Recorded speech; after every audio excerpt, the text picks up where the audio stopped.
নুসরাত ফাইজলামি করে সুর টেনে বলল, আপনি কি ভাইয়াকে দেখার জন্য ভেতরে ভেতরে তড়পাচ্ছেন? তাহলে তড়পাতে থাকেন, কারণ আপনি ভাইয়ার দেখা আজ পাচ্ছেন না ভাবি। ইনায়া লজ্জায় মরি অবস্থা। ইরহাম ইনায়াকে বিন্দুমাত্র ছাড় দিল না। নুসরাতের কথার সুর ধরে বলল, জায়ান দোতলার রেলিংয়ের উপরে হাত রেখে ইরহামের দিকে তাকিয়ে চঞ্চল গলায় বলল। কে আকাশে তারা হয়ে গিয়েছে? ইরহাম থতমত খেল। মোমো আর ইরহাম দুজন দুজনের মুখ চাওয়াচাওয়ি করল। নুসরাত নির্লিপ্ত ভঙ্গিতে শরীর ছেড়ে শুয়ে পড়ল। জায়ান কথার উত্তর না পেয়ে ইনায়ের দিকে তাকালো। ইনায়ের দিকে পূর্ণ দৃষ্টি ফেলে বলল, একটু আসো তো ইনিয়া। ইনায়া মুখ লুকানোর জায়গা খুঁজল। জায়ান কথাটা বলে নিজের রুমের দিকে চলে গেল। নুসরাত ইনায়াকে লজ্জা দিতে বলল, যান ভাবি যান, আপনার ভাতার আপনাকে ডেকে পাঠিয়েছে। ইরহাম আর নুসরাত ব্যথিত গলায় দীর্ঘশ্বাস ফেলল। সামনের দিকে তাকিয়ে যখন দেখলো ইনায়া এখনো সামনে বসে আছে, নুসরাত ভ্রু বাঁকালো। ইনায়াকে কিছুটা আদেশের স্বরে বলল, আমার ভাসুর আপনাকে ডেকে পাঠিয়েছে, তাড়াতাড়ি যান মেজো ভাবি, নইলে টেম্পারেচার হাই হয়ে যাবে। ইনায়া উঠে গুটি গুটি পায়ে এগিয়ে গেল। লজ্জায় চোখ মুখ কান লাল হয়ে গিয়েছে। শুভ্র বর্ণের হাওয়ায় একটু বেশি লাল হয়ে যাওয়া মুখ কান নাক গলা সবই বোঝা গেল। নুসরাত ইনায়ার দিকে তাকিয়ে দীর্ঘশ্বাস ফেলে ইসরাতের দিকে তাকালো। ইসরাত আর ডেলা নিচু স্বরে গল্প করছে। নুসরাত ইসরাতের আর ডেলার কথা শোনার জন্য কান পাতল। যখন তাদের আলোচনার বিষয়বস্তু শুনল, চোখ মুখ কালো করে উঠে দাঁড়িয়ে গেল। নুসরাতকে লাফ দিয়ে উঠে দাঁড়াতে দেখে ইসরাত চোখ মুখ উল্টে তাকালো। নুসরাত ফাটা বাঁশের মতো চিৎকার করে বলল, আমাদের মতো অবিবাহিত সিঙ্গেল কমিটির মেম্বারদের সামনে বসে তোমরা দুইজন আবার অবিবাহিত মহিলাদের মতো কথা বলছো? নুসরাত লজ্জা শরম উড়িয়ে বলল, ওই তো বলছিলে স্বামী স্ত্রীর সম্পর্ক তৈরি হয়ে গিয়েছে কিনা। ডেলা মুখ ব্যাঙের মতো হা হয়ে গেল। ইসরাত চোখ মুখ অন্ধকার করে নুসরাতের দিকে তাকালো। এত জোরে বলার কি প্রয়োজন ছিল? ধীরে কথা বলতে পারো না এই মেয়ে? ইসরাত সতর্ক গলায় নুসরাতকে শাসানো গলায় বলল, ধীরে কথা বলতে পারে না এই মেয়ে? ধীরে কথা বলো, আমরা কেউই এখানে কম শুনি না।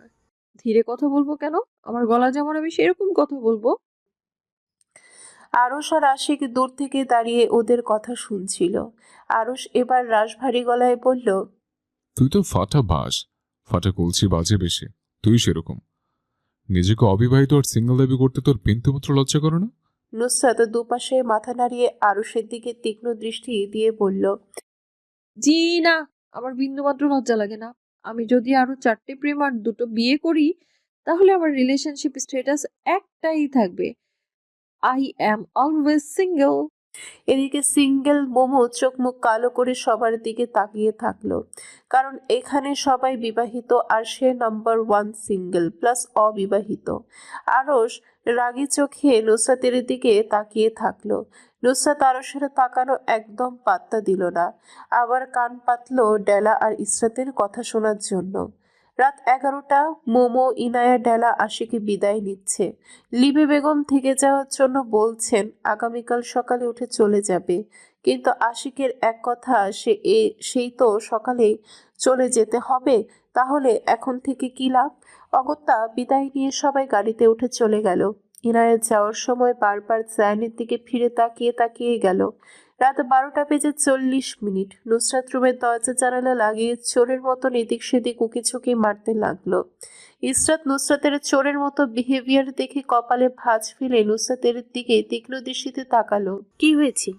এরকম চোরের মতো বিহেভিয়ার করছিস কেন? নুসরাত সে কথার উত্তর না দিয়ে বলল, ফ্রান্স থেকে কি নিয়ে এসছিস আমার জন্য? ইসরাতের নির্লিপ্ত গলার আওয়াজ। কিছু আনিনি। নুসরাত ভেঙচি কাটলো। বললেই হলো। হ্যাঁ, হলো। নুসরাত গালে হাত দিয়ে কিছুক্ষণ ভেবে বলল, যাওয়ার সময় 2টো লাগেজ নিয়ে গিয়েছিলি তুই, আর এখন নিয়ে এসছিস 4টে, তার মানে তুই জম্পেশ জিনিস নিয়ে এসছিস। লাগেজের চাবি দে। ইসরাত নির্লিপ্ত গলায় বলল। নেই। ইসরাত রুমের দরজা খুলে দৌড় দিল। নুসরাত রুমের দরজা খুলে দৌড় দিল। ইসরাত ভ্রু বাঁকিয়ে দরজার দিকে তাকিয়ে থাকলো। 5 মিনিট পর নুসরাত ছুটে রুমে এসে দরজা লক করে দিল। নুসরাতের হাতের দিকে তাকাতেই ইসরাতের চক্ষু চড়ক গাছ হয়ে গেল। লাগেজের তালা খোলার জন্য নুসরাত হাতুড়ি নিয়ে এসেছে স্টোর রুম থেকে। ইসরাত বিস্ময় কাটিয়ে নুসরাতের দিকে তাকাতেই দেখলো হাতুড়ি দিয়ে তালা পিটিয়ে ভেঙে ফেলছে। চেন খুলে লাগেজের ভেতরে তাকাতেই নুসরাতের চোখ মুখ হা হয়ে গেল। ইসরাত লাগেজে ভর্তি ব্র্যান্ডের ব্যাগ আর জুতো নিয়ে আসছে। সেন্ট লরেন্টের হাই হিল নুসরাত হাতে নিয়ে জিজ্ঞেস করল,